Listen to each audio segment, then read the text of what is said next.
विद्यार्थी मित्रांनो, सह्याद्री ट्युटोरियल्समध्ये तुमचं स्वागत आहे. आता अतिशय महत्त्वाचे 10 दिवस उरलेत. बरोबर आहे? मग या 10 दिवसात मी काय केलं पाहिजे? ऑब्व्हियसली आपण अभ्यास तर छान करतोय. पण इथं ना एक मानसिक शांतता हवी आहे, की जे मी करतोय ते बरोबर करतोय. माझं प्लॅनिंग एकदम फुल प्रूफ आहे. काही त्यातनं फेल्युअर येणार नाहीये आणि मी अगदी बरोबर करतोय असं पाहिजे. आहे की नाही? मग आता माझं तुम्हाला सजेशन आहे. कोणतं सजेशन आहे बघा? Chemistry. At any cost chemistry perfect करायचं आहे आपल्याला. ओके. मग मी तुम्हाला सांगतो. आज संध्याकाळी आपण बरोबर 7:30 वाजता, संध्याकाळी 7:30 ला YouTubeवर आपण लाईव्ह सेशन घेऊया. ओके. पहिलं YouTube लाईव्ह सेशन असणार आहे आणि मला तुमच्याकडून केमिस्ट्रीचा अभ्यास करून घ्यायचा आहे. लाईव्ह सेशन सुरुवात होईल 7:30 वाजता. ओके. एंड किती वाजता होईल सांगू शकत नाही बरं का. म्हणजे अभ्यास करत जायचा आहे, करत जायचा आहे. कंटाळा आला की सांगा एंड करू. ओके. बरं. मग रोज 7:30 वाजता का? फिक्स नाहीये. बघू, ठरवू आपण. माझ्या इथं ऑफलाईन क्लासमध्ये बरीचशी मुलं म्हणली, "सर दुपारी घ्या." ओके. बघूया आपण. दुपारी जमलं तर दुपारी लाईव्ह सेशन ठेवू आपण, नाहीतर संध्याकाळी. शेवटी ते पुन्हा तुम्ही बघू शकतायच. बरं माझ्या लाईव्ह सेशनचं थोडंसं मला चेंजेस काय करायचे आहेत, की मला कमेंट्सकडे दुर्लक्ष करावं लागणार आहे. मला हळू आणि व्यवस्थित शिकवत जायचंय. ओके. मी जरा सुद्धा वाट बघणार नाहीये, की किती मुलं जॉइन झाले वगैरे काय. हळू व्यवस्थित शिकवायचंय. झिरो टाईमपास, काही न करता टाईमपास मला तुमचा अभ्यास करून घ्यायचा आहे. ओके. मग ही गोष्ट तुमच्या मित्रांबरोबर शेअर करा, की आजच ओके, आजच 7:30 वाजता. ठीक आहे. म्हणजे आज शनिवार आहे. ओके. फेब्रुवारी महिना आहे. फेब्रुवारी 2024 बरोबर ना? ओके. मग आज आपण लाईव्ह सेशन घेऊया. मग ते तर घेऊया रे आपण. पण मला सांगायचंय काय, प्लॅन तर ठरवूया आपण या 10 दिवसात काय करायचंय ते. आपल्याकडे 10 दिवस आहेत ना. काही जरी झालं तरी तुम्हाला लक्षात ठेवायचंय, की केमिस्ट्री बरोबर मॅथ्स सुद्धा मला परफेक्ट करायचंय. कारण या विषयाला जास्त सुट्ट्या नाहीयेत. 21 तारखेला आपला इंग्लिशचा पेपर आहे. मग आपल्या जमलं तर याच चॅनलवर किंवा आपलं सह्याद्री इंग्लिश ट्युटर या चॅनलवर तुम्हाला इंग्लिशचा भरपूर कंटेंट मिळतोयच. मग तिथं मी तुम्हाला सांगतो, की सुरुवातीचे काही दिवस म्हणजे 17, 18, 19, 20 18 तारखेपासून इंग्लिशचा अभ्यास केला तरी पुष्कळ आहे बरं का 18, 19, 20. बरं दिवसभर 18 तारखेला इंग्लिश करणार आहे का? नाही करणार तुम्ही. त्या दिवशी सुद्धा थोडंसं केमिस्ट्री किंवा मॅथ्स करणारच आहात. बरं, मग या 10 दिवसात फक्त केमिस्ट्री आणि मॅथ्स करायचं आहे, फिजिक्स नाहीच करायचं का? नाही. तुम्हाला प्रत्येक विषयाचा अभ्यास करायचा आहे. बरं एवढं मात्र आहे बरं का. सी-एस, आय-टी तुमचा मॅथ्सचा पेपर झाल्यानंतर त्या विषयांना वेळ आहे.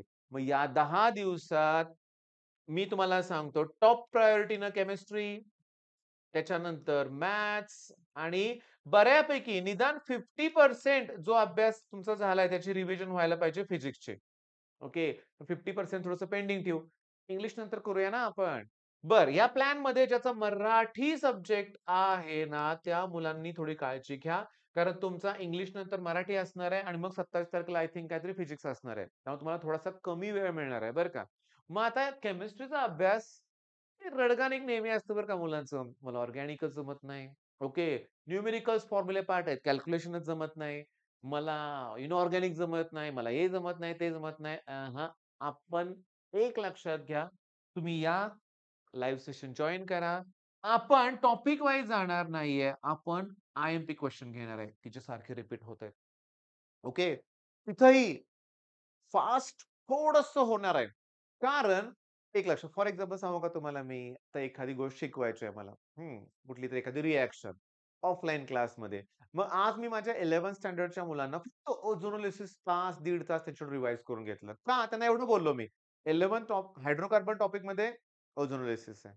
ठीक आहे. अल्कीन.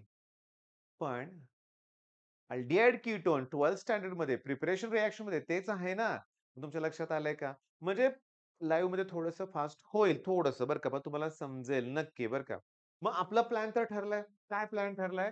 की केमिस्ट्री आणि मॅथ्स ना मला ना निदान 80% to 90% फिनिश करायचंय आता या 10 दिवसात. तुम्ही असा नेहमी विचार करायचा अभ्यास करत अरे मला उद्याच पेपर द्यायचा आहे. मग त्यावेळेस कसा अभ्यास करावा लागेल तसा तो अभ्यास करायचा आहे. रात्रभर जागून नाही. पहाटे उठून करायचंय, प्रॉपर झोप घ्यायची ओके. आता मी तुम्हाला सांगतो गेले 3 दिवस अतिशय बिझी शेड्यूल होतं माझं. प्रॉपर रेस्ट मिळत नव्हती. इतका थकून जायचो ना मी, की मला काही बाकीच्या ॲक्टिव्हिटी नाहीत करता आल्या. असं तुमचं होऊन देऊ नका. ओके. तुम्ही प्रॉपर तुमचं डेली शेड्यूल व्यवस्थित फॉलो करा बरं का. आता केमिस्ट्रीचा अभ्यास करत असताना नेहमी मी सांगत आलोय, की खूप सोपे प्रश्न येतात. जरा क्वेशन पेपर बघा ना आणि तेही तुम्हाला सांगतो बरं का. 2023 चे जे 2 पेपर झालेत ना, तेच खूप इम्पोर्टंट आहेत. त्याच्यात फुल सिलेबस होता. पण 2022 ला फुल सिलेबस नव्हता. मग ते पेपर कदाचित तुम्हाला सोपे वाटतील आणि हे पेपर अवघड वाटतील. तसं काही अवघड नाहीच आहेत लक्षात घ्या. अवघड पेपर नाहीच आहेत. तुम्हाला जस्ट सांगू का? मी तुम्हाला सांगतो, की काय आहे क्वेशन पेपर आहे माझ्याकडं. मला 1च मिनिट लागेल फक्त तो शोधायला 2023 चा लेटेस्ट बरं का. आणि तोही जुलैमध्ये झालेला. म्हणजे मी तुम्हाला सांगू का जस्ट आत्ता पेपर झालेला आहे तो. आणि मी तुम्हाला ना 1च मिनिट वेळ द्या. मी तुम्हाला इतके प्रश्न त्यातनं सोपे प्रश्न शोधून दाखवतो लक्षात घ्या, की तुम्हाला वाटेल, "अरे, इतकं सोपं खरोखर असतंय का?" तर नक्कीच खूप सोपे प्रश्न असतात. 1च मिनिट हां.